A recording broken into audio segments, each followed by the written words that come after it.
नमस्कार, आप देख रहे हैं 4 PM बिहार और मैं हूं अभिषेक मिश्रा। देखिए, ऐसा लगता है आज से भारतीय जनता पार्टी के बिहार में और बुरे दिन शुरू होने वाले हैं। भारतीय जनता पार्टी के दो सहयोगी दल बिहार एनडीए में शामिल हैं, चिराग पासवान और पशुपति पारस। पहले से पशुपति पारस थे, बाद में चिराग पासवान भी साथ आ गए, जो 2020 के विधानसभा चुनाव से पहले एनडीए से अलग हो गए थे। तो एनडीए के दो दल, पशुपति पारस, चिराग पासवान, दोनों चाचा भतीजा, और बावजूद इसके कि दोनों बीजेपी के सहयोगी हैं, दोनों एनडीए का हिस्सा हैं, दोनों के बीच तलवार तनी हुई है हाजीपुर सीट को लेकर। लेकिन सवाल यह है कि हमने ये क्यों कहा कि आज से भाजपा के और बुरे दिन शुरू हो जाएंगे बिहार में, या इसको ऐसे कहें कि भाजपा की चिंताएं, भाजपा की टेंशन और बढ़ने वाली है। वो इसलिए हम कह रहे हैं क्योंकि आज से चाचा और भतीजे की जंग और तेज हो चली है।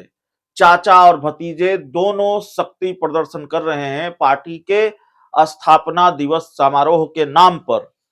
और जो थोड़ी बहुत गुंजाइश नजर आ रही थी कि भारतीय जनता पार्टी पशुपति पारस को मना लेगी, पशुपति पारस बीजेपी के कहने पर मान जाएंगे, हाजीपुर से लड़ने की जिद छोड़ देंगे, अगर दूसरी तरफ चिराग पासवान भी हाजीपुर सीट की जिद पर अड़े हैं, तो कोई बीच का रास्ता निकल आएगा और भारतीय जनता पार्टी बीच का रास्ता आसानी से निकाल पाएगी, क्योंकि पशुपति पारस मान जाएंगे।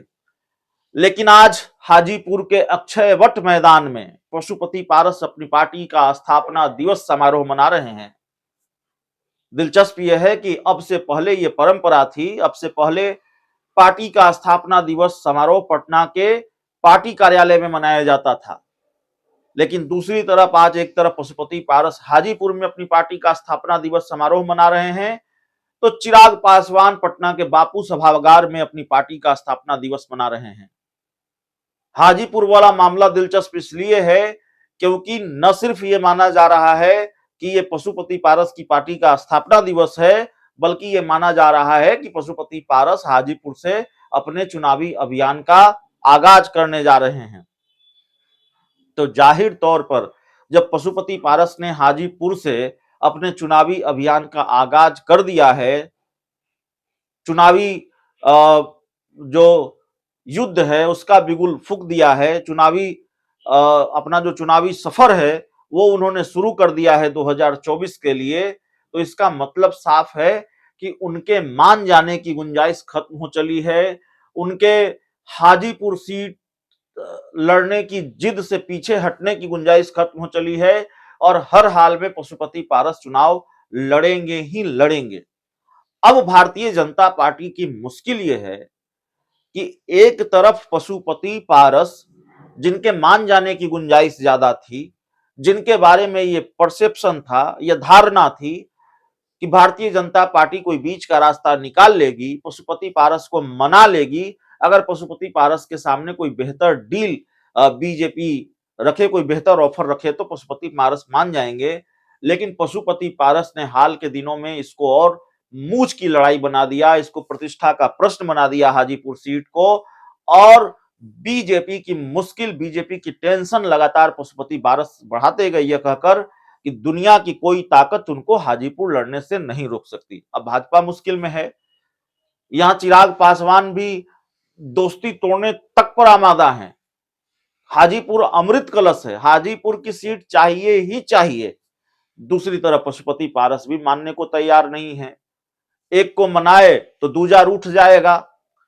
तो बीजेपी किसको मनाए, किसका साथ ले, किसका साथ छोड़े, सीट एक ही है हाजीपुर। ऐसा तो नहीं है कि हाजीपुर को दो भागों में बांट कर बीजेपी कहे कि आधा आप लड़ लीजिए, आधा आप लड़ लीजिए, ये होने वाला नहीं है। सीट एक ही है हाजीपुर, लड़ेगा कोई एक ही। भाजपा की दिक्कत यह है कि जो तर्क दिए जा रहे हैं चिराग पासवान की तरफ से और पशुपति पारस की तरफ से, दोनों के तर्क मजबूत हैं, दोनों का दावा मजबूत है। चिराग पासवान कहते हैं ये मेरे पिता की सीट है और मैं पिता के सपनों को आगे बढ़ाऊंगा, उनके सपनों को पूरा करूंगा, अधूरे सपनों को पूरा करूंगा। तो अपने आप में यह तर्क भी ठीक है। दूसरी तरफ पशुपति पारस कहते हैं कि मेरे भाई रामविलास पासवान ने मुझे अपनी सीट से चुनाव लड़ाया, मुझ पर भरोसा दिखाया, तो मैं ही उनका राजनीतिक उत्तराधिकारी हूं। और पशुपति पारस के इस तर्क को अगर खारिज भी कर दे तो पशुपति पारस की सिटिंग सीट है हाजीपुर, वो यहां से चुनाव लड़े हैं, वो बीजेपी के सहयोगी दल हैं, इस लिहाज से भी उनका दावा मजबूत होता है। अब भाजपा इस सीट को लेकर कैसे फैसला लेगी यह देखना बड़ा मुश्किल होगा।